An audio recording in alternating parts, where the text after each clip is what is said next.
चलिए आज chapter number 5 पढ़ेंगे। चैप्टर नंबर 5 थोड़ा सा देख लेते हैं, ठीक है। बार मैग्नेट एंड मैग्नेटिज्म, ठीक है। Chapter number 5 class 12 physics. Agenda क्या है, टॉपिक इंट्रोडक्शन है, मैग्नेट क्या होता है, व्हाट इज़ द मैग्नेट, थोड़ा सा डिफाइन करेंगे, टाइप्स ऑफ मैग्नेट पढ़ेंगे। थोड़ा सा ज़्यादा मैंने इसमें बहुत ज़्यादा चीज़ें लिखी हैं, आपको एकदम क्लियर हो जाएगा मैग्नेट, ठीक है। हाँ, ये नोट्स बहुत अच्छी है।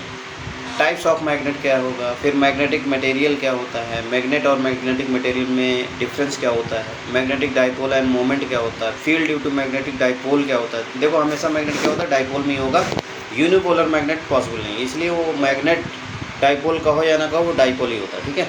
मैग्नेटिक मटेरियल प्रॉपर्टीज़ क्या होगी, फिर न्यूमेरिकल थोड़ा सा करेंगे हम, जैसे आपको पता है। चलिए आ जाइए, हम थोड़ा सा इंट्रोडक्शन देख लेते हैं। इंट्रोडक्शन में आप ये जैसे जानते हैं बेटा कि the electromagnetic system has the effect of the electron movement. कोई भी इलेक्ट्रोमैग्नेटिक सिस्टम होता है ना, तो उसमें इलेक्ट्रॉन के मूवमेंट होने की वजह से और उसके बिहेवियर, मतलब उसका बिहेवियर क्या है इलेक्ट्रॉन का और उसका अलाइनमेंट कैसा है। तो इलेक्ट्रोमैग्नेटिक सिस्टम इलेक्ट्रॉन के मूवमेंट, अलाइनमेंट और बिहेवियर पे डिपेंड करता है। तो मैग्नेट के लिए क्या है भाई, the substance which has aligned electron. Magnet ऐसा सब्सटेंस है या मैग्नेट ऐसा ऑब्जेक्ट है जिसका इलेक्ट्रॉन या इलेक्ट्रिक डाइपोल एक यूनी डायरेक्शनल में क्या है, अलाइन हो जाए, उसको मैग्नेट बोलते हैं। अगर आपको डिफाइन करना हो मैग्नेट, तो आप ये कह सकते हो सिंपली भाषा में कि magnet is such a material in which the electron are aligned या इलेक्ट्रिक डाइपोल। देखो जब जहाँ से इलेक्ट्रॉन निकलता है वहाँ से पॉजिटिव, वहाँ पॉजिटिव चार्ज डेवलप हो जाता है और इलेक्ट्रॉन और प्रोटॉन मिला के क्या होता है, एक डाइपोल बन जाता है। तो चाहे इलेक्ट्रॉन को कह दो चाहे इलेक्ट्रिक डाइपोल को कह दो, बात एक ही, ठीक है। अब आप जानते हो, देखो इसके पहले मैंने बहुत सारे कंडक्टर वगैरह के बारे में बताया था, तो उसमें इलेक्ट्रॉन का मूवमेंट कैसे होता है वो सब मैंने बताया था। तो उसी के बेस पे ये सब सारी चीज़ें बनाई गई हैं। देखो magnet has force of repulsion and force of attraction. देखो मैग्नेट की प्रॉपर्टी ये होती है कि इस पर व्हाट इज़ द मैग्नेट, वो डिफिनीशन अलग है जो अभी मैंने बताया। और मैग्नेट की प्रॉपर्टी क्या होती है, ये है फोर्स ऑफ अट्रैक्शन होता है, फोर्स ऑफ रिपल्शन होता है, ठीक है। लेकिन मैग्नेटिक सब्सटेंस क्या होता है, देखो मैग्नेट और मैग्नेटिक सब्सटेंस में यहाँ डिफरेंस लिखा हुआ है। Magnetic substance has only attractive force. Magnet हमेशा रिपल्सिव और अट्रैक्टिव दोनों होगा, लेकिन मैग्नेटिक सब्सटेंस हमेशा अट्रैक्टिव फोर्स रखेगा, उसमें रिपल्सिव फोर्स नहीं होता है, ठीक है। The magnet can be defined by the repulsive force. तो मैग्नेट को कैसे आप डिफाइन कर सकते हो भाई, अट्रैक्टिव फोर्स दोनों में होता है, मैग्नेट में भी और मैग्नेटिक सब्सटेंस में भी। तो रिपल्सिव फोर्स उसको डिसाइड करता है कि कोई भी सब्सटेंस मैग्नेट है या नहीं, ठीक है। अब आ जाओ, stationary charge does not experience any force near a current carrying. अगर कोई भी आप किसी भी करंट कैरिंग वायर के चारों तरफ, आप जानते हो ऑर्स्टेड ने ये बताया था कि चारों तरफ मैग्नेटिक फील्ड डेवलप हो जाती है। लेकिन अगर उसके किसी भी साइड अगर आप एक चार्ज रखोगे, रेस्ट में रहेगा, तो रेस्ट में चार्ज रहेगा तो उस पर कोई फोर्स डेवलप नहीं होता, ठीक है। तो रेस्ट चार्ज, आपको रेस्ट चार्ज क्या मतलब, ऐसे कोई कंडक्टर है तो रेस्ट चार्ज उसमें है तो उसकी वजह से कोई मैग्नेटिक फील्ड या कोई भी फोर्स नहीं लगेगा। लेकिन चार्ज वैसे ज़्यादातर मूविंग होते हैं, कोई भी मटेरियल है उसमें इलेक्ट्रॉन मूव करता रहता है, ठीक है। चलिए ऑर्स्टेड एक्सपेरिमेंट मैंने ये बताया था कि भाई ऑर्स्टेड ने ही ये बताया था कि कोई भी करंट कैरिंग वायर चारों तरफ उसके मैग्नेटिक फील्ड डेवलप होता है और उसकी डायरेक्शन और उसका वैल्यू किसने बताया था, डायरेक्शन मैक्सवेल ने बताया था, वैल्यू बताया था बायोट-सेवर्ट ने। तो एक बिग एक्सपेरिमेंट था और बिग ऑब्जर्वेशन था, उसकी वजह से बहुत सारे हमारे लाइफ में चेंजिंग आ गई। हमने मतलब इलेक्ट्रिकल एनर्जी को मैग्नेटिक एनर्जी में तब्दील कर दिया, इसके हेल्प से इलेक्ट्रोमैग्नेट बना लिया, मतलब इलेक्ट्रिसिटी के मदद से आपने मैग्नेट भी बना लिया, या इलेक्ट्रिकल एनर्जी को मैग्नेटिक एनर्जी में आपने कन्वर्ट कर लिया या कन्वर्ट करना जान गए, ठीक है। अब आ जाइए ऑर्स्टेड ऑब्जर्वेशन, ये सब सारी चीज़ें हो चुकी हैं इसलिए मैं नहीं बताऊंगा, बहुत सारी चीज़ें मैंने बता दिया इसके पहले चैप्टर में। तो ये आपका थोड़ा सा रिवीजन है, आप रिवाइज कर सकते हो और इसको स्क्रीनशॉट लेके इसको पढ़ सकते हो। टाइप ऑफ मैग्नेट, अब आ जाओ टाइप ऑफ मैग्नेट क्या होता है। ऐसे जनरली अगर आप देखोगे तो जनरल क्लासिफिकेशन करेंगे तो नेचुरल अकरिंग होता है। मैग्नेट क्या होता है, नेचुरल अकरिंग। तो मैग्नेट नेचुरल अकरिंग में बहुत सारे मैग्नेट होते हैं, जैसे मैग्नीज, कोबाल्ट, बहुत सारे उसके मटेरियल हो सकते हैं। फेरिक ऑक्साइड है, फेरस ऑक्साइड है, ठीक है। जो आपका नेचुरल मैग्नेट होता है वो इरेगुलर इन शेप होता है। जैसे वहाँ एक ग्रीस में एक पहाड़ था, उसका मैग्नीशिया हिल नाम था। तो वहाँ पर जो चरवाहे जाते थे भेड़ वेड़ चराने, तो उनके शूज़ में कहीं लोहा वगैरह लगा रहता था सोल वोल में, तो वहाँ वो पत्थर चिपक जाता था, उसको वो पत्थर कहते थे, चिपकने वाला। तो वो जो मैग्नेट नाम पड़ा ना उस हिल के नाम की वजह से, मैग्नीशिया। ठीक है, अब आ जाओ नेचुरल मैग्नेट हो गया, इरेगुलर शेप होता है। आर्टिफिशियल मैग्नेट जो आप खुद बनाते हो, तो उसका तो कोई भी शेप बना सकते हो, पहले बना लो उसके बाद मैग्नेटाइज कर दो उसको, है कि नहीं। किसी भी आर्टिफिशियल मैग्नेट को क्या किया जा सकता है, किसी भी शेप में ढाल दो और उसके बाद उसको मैग्नेटाइज कर दो किसी भी मैग्नेटिक फील्ड में, एक्सटर्नल मैग्नेटिक फील्ड में, तो वो मैग्नेटाइज हो जाएगा, मैग्नेट बन जाएगा खुद। तो मैग्नेटिक मटेरियल और मैग्नेट में ये फ़र्क होता है कि मैग्नेटिक मटेरियल तो वो तो मैग्नेट के लिए रिस्पॉन्स करेगा, लेकिन सिर्फ अट्रैक्टिव होगा, समझ गए। अब मैग्नेट बनाया कैसे जाता है, एक सिंगल टच होता है, एक डबल टच होता है, इलेक्ट्रिकल मेथड होता है। सिंगल टच करके भी आप मैग्नेट बना सकते हो, ठीक है। ये सब सारी चीज़ें आपका एक्सपेरिमेंटेड। डबल टच होता है, फिर इलेक्ट्रिकल मेथड होता है। इलेक्ट्रिकल मेथड मतलब आप टेम्परेरी मैग्नेट बनाते हो, ठीक है। तो देखो मेथड ऑफ डीमैग्नेटाइजिंग, ये तो मैग्नेटाइजेशन होता है, ये डीमैग्नेटाइजेशन।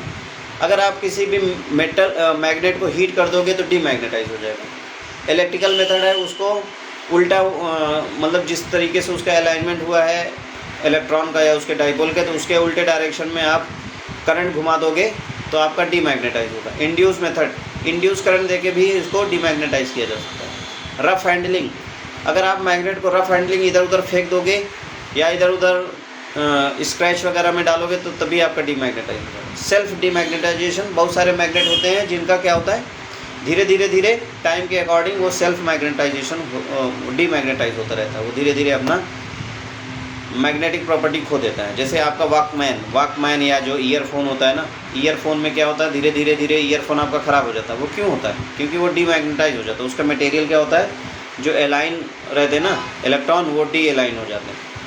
अब आ जाओ प्रॉपर्टी ऑफ मैग्नेट। मैग्नेट की प्रॉपर्टी क्या क्या होती है, तो मैग्नेट की प्रॉपर्टी अट्रैक्टिव और रिपल्सिव दोनों होती है। तो अट्रैक्टिव देखो, निकल, फेरस और कोबाल्ट, ये सब attract by magnet in metal को अट्रैक्ट करता है, जो फेरस मेटल होते हैं। फेरस मेटल देखो, सिर्फ फेरस नहीं होता, सिर्फ आयरन फेरस मेटल नहीं होता है, निकल, कोबाल्ट, मैग्नीज, ये सब भी आपके फेरस मेटल होते हैं, ठीक है। डायरेक्टिव, अगर आप किसी भी मैग्नेट को आप ऐसे सस्पेंड करेंगे एयर में, तो उसका डायरेक्शन हमेशा नॉर्थ और साउथ डायरेक्शन में होगा, तो ये डायरेक्टिव होता है। मेटल क्या होता है, डायरेक्टिव होता है। तीसरी प्रॉपर्टी है पेयरिंग प्रॉपर्टी। मेटल हमेशा डाइपोल में होगा, मतलब दो पोल होगा ही होगा, चाहे जितना उसको बारीक बारीक एकदम स्लाइस में काट दो या उसको आप एकदम जैसे आटे की तरह उसको चूड़ा बना दो, तब भी उसमें दो पेयर होंगे, एक तरफ नॉर्थ एक तरफ साउथ, ठीक है। तो पेयरिंग प्रॉपर्टी होती है। लॉ ऑफ मैग्नेटिक पोल, जब पेयरिंग प्रॉपर्टी होगी तो पोल भी होगा, और पोल हमेशा क्या होता है, इक्वल अमाउंट का होता है, समझ गए ना।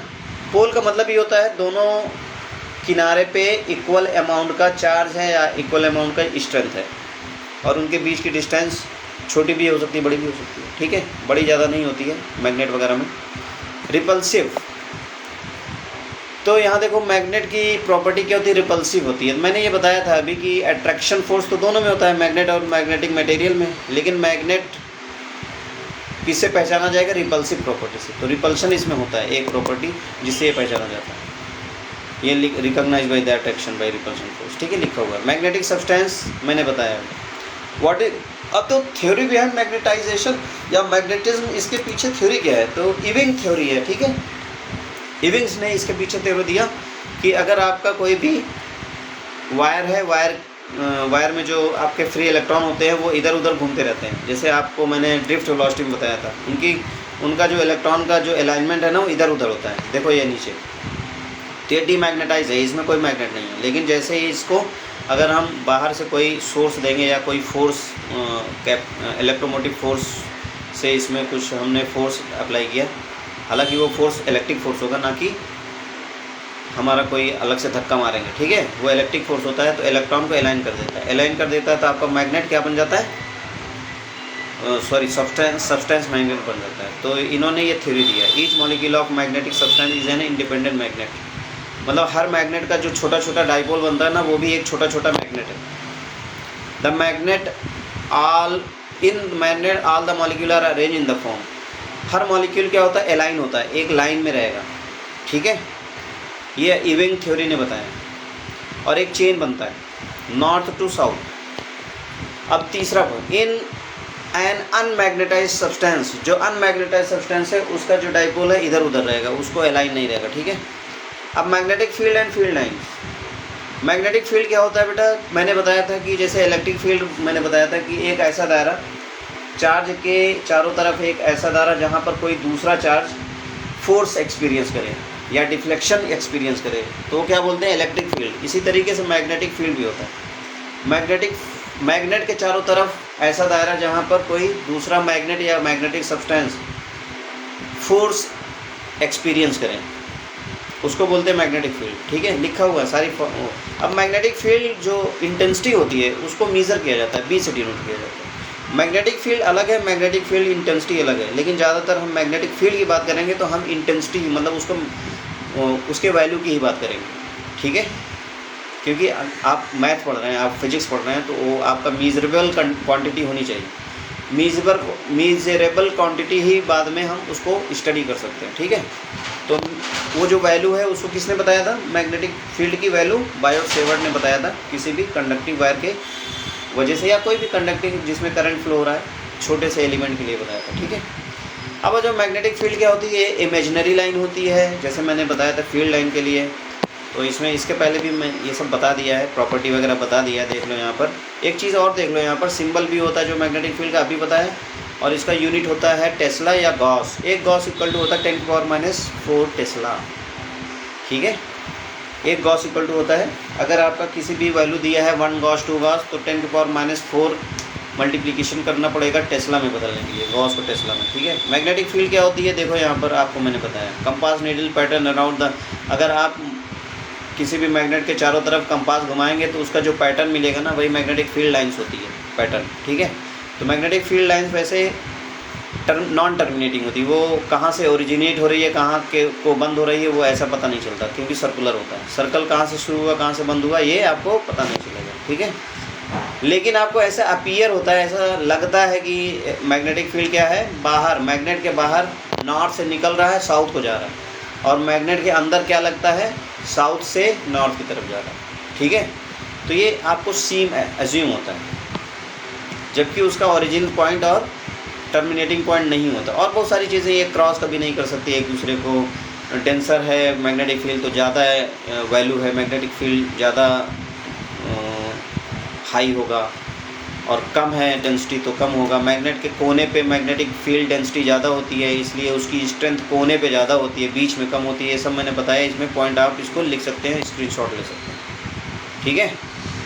अब देखिए आ जाए मैग्नेटिक डाइपोल। मैग्नेट हो गया, मैग्नेटिक डाइपोल क्या होता है, मैग्नेटिक डाइपोल होता है बेटा एक ऐसा मैग्नेट जिसमें नॉर्थ पोल हो और साउथ पोल हो, बीच में उसकी डिस्टेंस, उसको मैग्नेटिक डाइपोल बोलते हैं। हालांकि डिस्टेंस होना बहुत ज़्यादा ज़रूरी नहीं है, डिस्टेंस छोटा भी हो सकता है, ठीक है।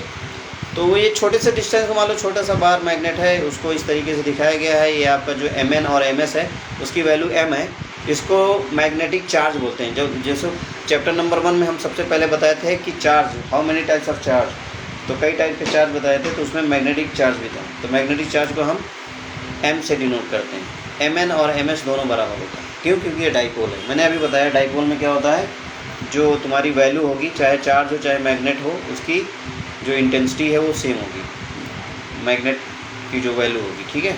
अब आ जाओ the magnetic field due to magnetic dipole. देखो इसमें क्वालिटेटिव एनालिसिस है, आपको कोई इसमें डेरिवेशन नहीं करना है, इसलिए मैंने डायरेक्ट फार्मूला लिख दिया है। जैसे आपने ये देखा था कि भाई आपका जो इलेक्ट्रिक फील्ड होता था, इलेक्ट्रिक फील्ड होता था, एक मिनट, इसमें अच्छा ओके, इलेक्ट्रिक फील्ड जो होता था ना बेटा, इलेक्ट्रिक फील्ड जो होता था, इलेक्ट्रिक फील्ड होता था, यहाँ पर मैंने कंपेयर किया है, आप देखेंगे यहाँ पर, देखो यहाँ इलेक्ट्रिक फील्ड है। एक्सियल पोजीशन पे आपका इलेक्ट्रिक जो फील्ड है वो ये है, और मैग्नेटिक फील्ड ये है। इक्वेटोरियल फील्ड पे मतलब ये जो आप निकालेंगे, ये देखो इसमें हालांकि इसमें ये स्मॉल एम यूज़ किया गया है, यहाँ पर कैपिटल एम होगा, अभी मैंने ऊपर लिखा हुआ है सर कैपिटल एम। तो स्मॉल एम क्या है? स्मॉल एम तो मैग्नेटिक चार्ज है। कैपिटल एम क्या है? मैग्नेटिक डाइपोल मोमेंट है। ठीक है, यहाँ पर हमने लिख दिया मैग्नेटिक डाइपोल मोमेंट। उसको आप देख सकते हैं M, capital M equal to होता है आई ए या एम इंटू मतलब एक आपका मैग्नेटिक चार्ज और उसके बीच की डिस्टेंस।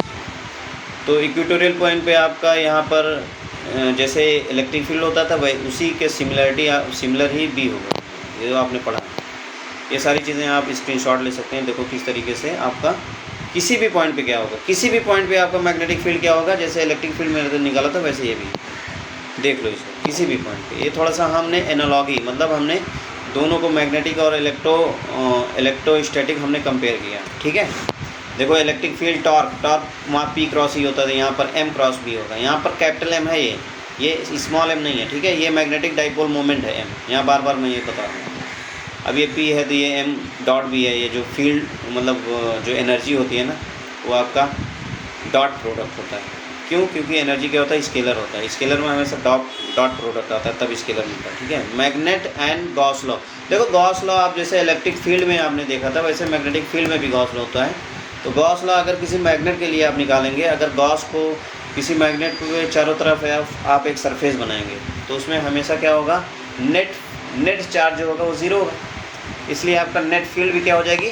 ज़ीरो हो जाएगी। ठीक है भाई, जैसे आपका मैग्नेट कोई भी डाइपोल मैंने बताया नहीं था इलेक्ट्रिक फील्ड में, इलेक्ट्रिक फील्ड को अगर आप किसी सरफेस पे बनाओगे ना तो उससे जो फ्लक्स निकलेगा वो ज़ीरो होगा। वैसे ये भी है, मैग्नेट तो हमेशा डाइपोल में ही होगा, तो नेट मैग्नेटिक फील्ड क्या हो जाएगी? ज़ीरो हो जाएगी अगर उसको क्लोज कर लोगे, इनक्लोज कर लोगे, तो इसलिए फ्लक्स भी ज़ीरो हो जाएगा। ठीक है, तो ये थोड़ा सा बताया गया है, देख लो इसमें स्क्रीनशॉट ले सकते हो। कॉज ऑफ मैग्नेटिज्म, देखो कॉज ऑफ मैग्नेटिज्म क्या है, अब इसको हम चलो कल बताएंगे। ठीक है, कॉज ऑफ मैग्नेटिज्म अब कल बताएंगे, आज इतना।